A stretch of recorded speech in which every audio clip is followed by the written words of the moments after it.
विपक्ष के विधायकों के विधानसभा क्षेत्रों के साथ ये सरकार लगातार अन्याय और भेदभाव कर रही है।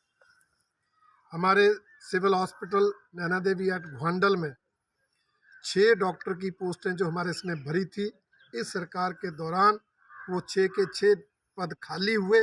विधानसभा में प्रश्न लगाने के बाद एक डॉक्टर आया, 5 पोस्टें अभी भी खाली हैं। बसी जल शक्ति सब डिवीज़न जिसके अंतर्गत सिंचाई का प्रोजेक्ट भी है, पीने के पानी की व्यवस्था भी है, वहाँ 4 पद जो हैं जेईज़ के हैं, चारों के चारों खाली कर दिए गए।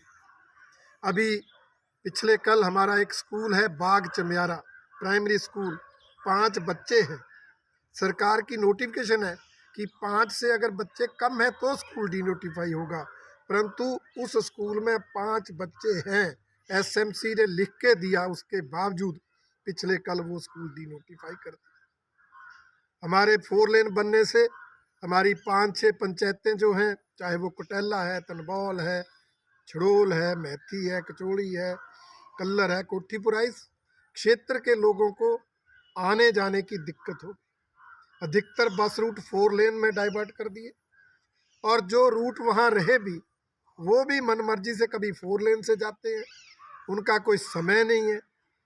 इसलिए हमारी मांग है कि उस सड़क पर भी, वो भी नेशनल हाईवे है, उस सड़क पर सरकार समयबद्ध बस रूट चलाए, टाइमिंग फिक्स हो और उस टाइम पर रूट आए, ये अति आवश्यक है।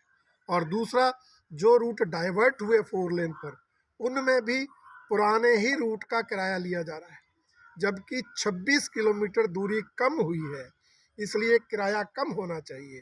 परंतु सरकार उतना ही किराया लेकर, जो सुविधा केंद्र सरकार ने 4 लेन बनाकर जनता को दी है, परंतु ये कांग्रेस की सरकार उसका उचित लाभ लोगों को ना मिले, ऐसे लोगों को तंग कर रही है। ये मेरा आरोप है कि वर्तमान कांग्रेस सरकार कर्मचारियों को वेतन और रिटायर्ड कर्मचारियों को पेंशन देने में भी असमर्थ हो रही है।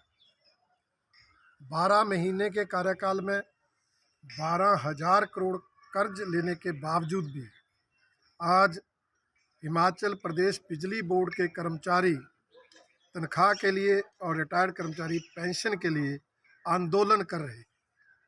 क्यों? क्योंकि इस सरकार ने जो है वो वित्तीय गुप्त प्रबंधन किया, फिजूल खर्ची को बढ़ावा दिया, जो सीपीएस संविधान के अंतर्गत नहीं आते थे वो 6-6 सीपीएस बनाकर लाखों रुपए महीने का खर्च बढ़ा दिया। करोड़ों रुपए जो है वो मंत्रियों की कोठियों की मरम्मत पर खर्च कर दिए, और इसी तरह से अनेकों चेयरमैन बोर्डों निगमों के विद कैबिनेट रैंक बना दिए, और आज तनख्वाह को देने के लिए सरकार के पास पैसा नहीं है।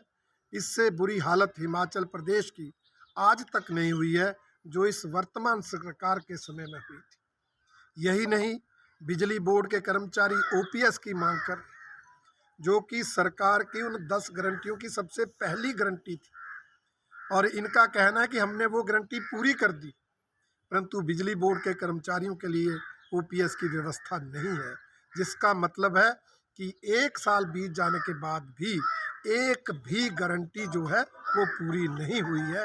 ये सरकार की हालत है।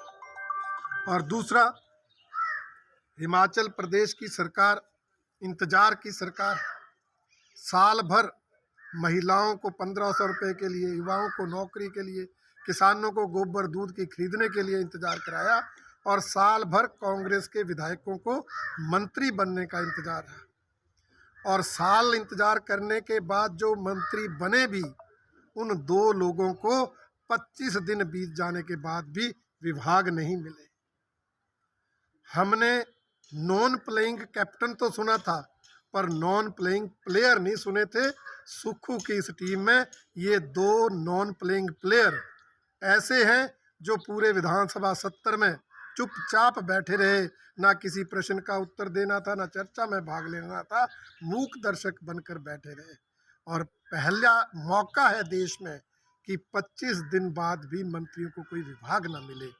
इतने मुख्यमंत्री असमर्थ हैं। अगर वो विभाग का बंटवारा भी अपनी इच्छा अनुसार नहीं कर सकते, तो फिर उन्हें मुख्यमंत्री बने रहना भी शोभा नहीं देता। हमसे जुड़े रहने के लिए हमारे YouTube चैनल को सब्सक्राइब करें और नई वीडियो की नोटिफिकेशन के लिए बेल आइकॉन को दबाएं। अगर आप ये वीडियो Facebook पर देख रहे हैं तो लाइक जरूर करें और ज्यादा से ज्यादा शेयर करें। इसी तरह के और भी अपडेट्स के लिए फॉलो करें हमारा Instagram पेज himachal.kesari।